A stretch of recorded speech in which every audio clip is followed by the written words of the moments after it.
Time now for the Daily Answer, sponsored by Salem Surround on The Answer Now TV.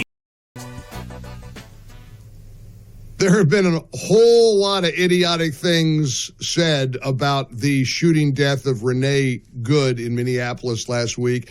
I think we ought to have a competition, like the Olympics. There should be a gold standard for the single stupidest takes that we've been experiencing as a country. Adam Schiff went on CBS and said she was just dropping her kids off at school, trying to get home. That's all she was trying to do.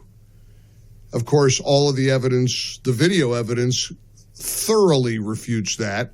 She was disrupting an immigration enforcement action. We know that. It's at this point, it's just tedious gaslighting that a lot of people on the left are engaging in. But I found a clip over the weekend that is Hall of Fame stupid.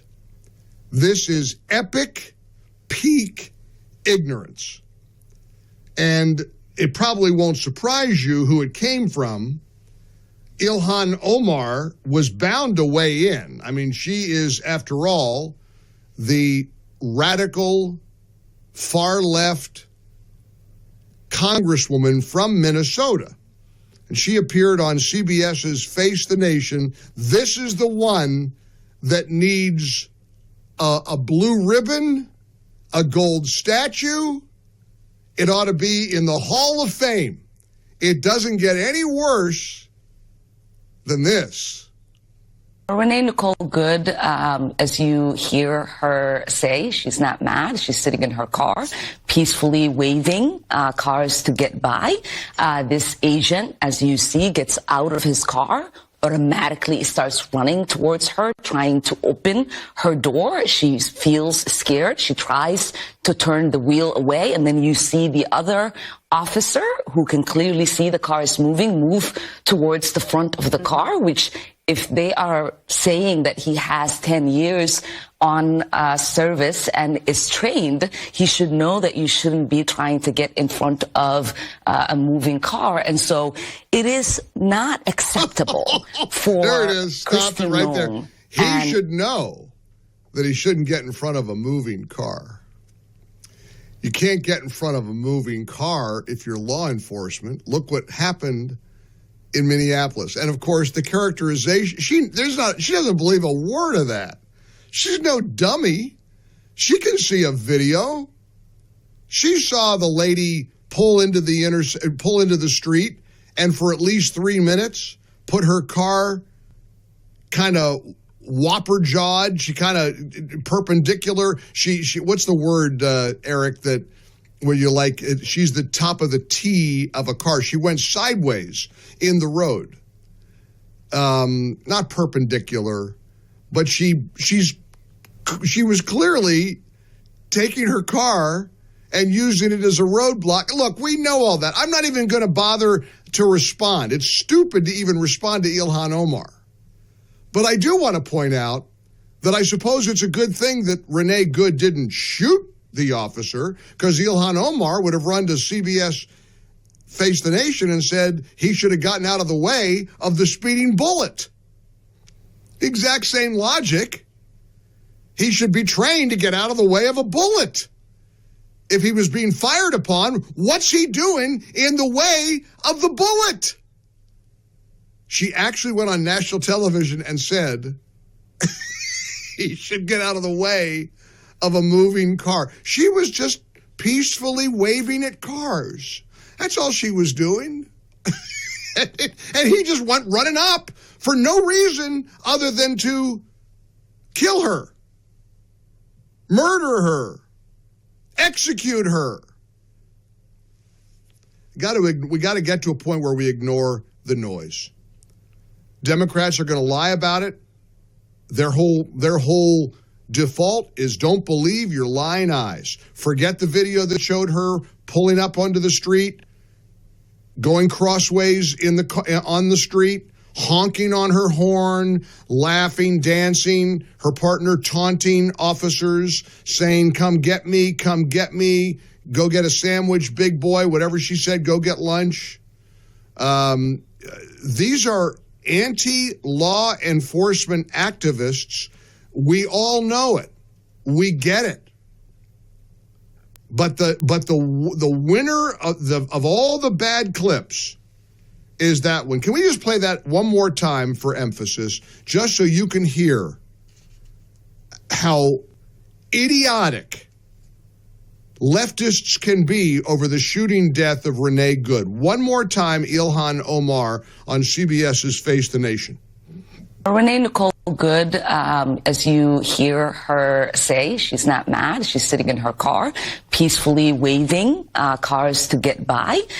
This agent, as you see, gets out of his car, automatically starts running towards her, trying to open her door. She feels scared. She tries to turn the wheel away, and then you see the other officer, who can clearly see the car is moving, move towards the front of the car, which, if they are saying that he has 10 years on service and is trained, he should know that you shouldn't be trying to get in front of a moving car. And so it is not acceptable. Look, even if you are completely against the presence of ICE in our communities, even if you don't like the mass deportation effort that is underway, even if you think that somehow that officer did something wrong, there's no way that statement, that argument that you just heard wins you over.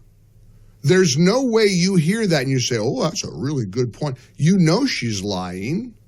She knows she's lying. The whole world knows she's lying. So maybe people who are against ICE figure the lie is useful. Maybe they feel that it's important to deceive as many people as possible in order to get to the end game. And you know what the end game is: stop enforcing immigration laws. That's the goal here. The objective, it isn't about Renee Good. It isn't about the shooting at all.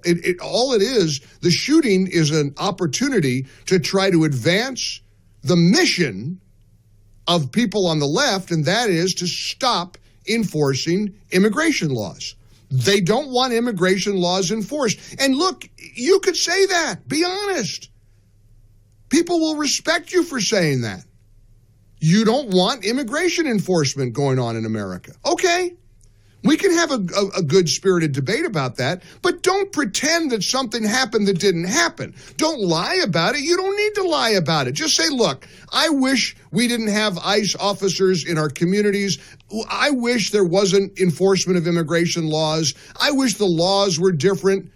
But you can't make up what happened to Renee Good out of whole cloth. You just can't do it. Now, I want to do something before we talk to Garrett Seawright at the bottom of the hour from Barrett Media about the infighting going on between folks like Megyn Kelly and Ben Shapiro and Mark Levin and all of that. And Garrett does great work over at Barrett, and he's been talking to different conservative media hosts about this infighting. And I want to kind of find out what he uncovered and share with you how I feel about the whole thing. But before we do that, I only want to take phone calls from people who do feel it was a bad shooting. I only want to take phone calls from people who object to what happened and you blame the officer. In other words, if you think the officer is at fault, those are the only people I want to hear from. I wanted to do this last week, and we never really had an opportunity to do so. So let's do it now. 800-655-MIKE. Let's just hear from people who disagree with me about Renee Good's actions. Let's find out what you think from people who disagree with the officer. Let's only hear from people who don't agree with my assessment of what took place last week in Minneapolis. This is your chance. You've got the floor. 800-655-MIKE, 800-655-6453. Here in the Relief Factor studios, give me a call. I only want to put on callers who disagree with what happened and you blame the officer, who disagree with the officer from ICE in Minneapolis. This is your chance. National audience, I promise I'll give you a fair shake and we'll have a good exchange. 800-655-MIKE, 800-655-6453. For full shows, live and on demand, it's Salem News Channel. Stay informed anytime, anywhere with the Salem News Channel and 9:30 a.m. TheAnswer.com. This has been The Daily Answer, sponsored by Salem Surround on The Answer Now TV.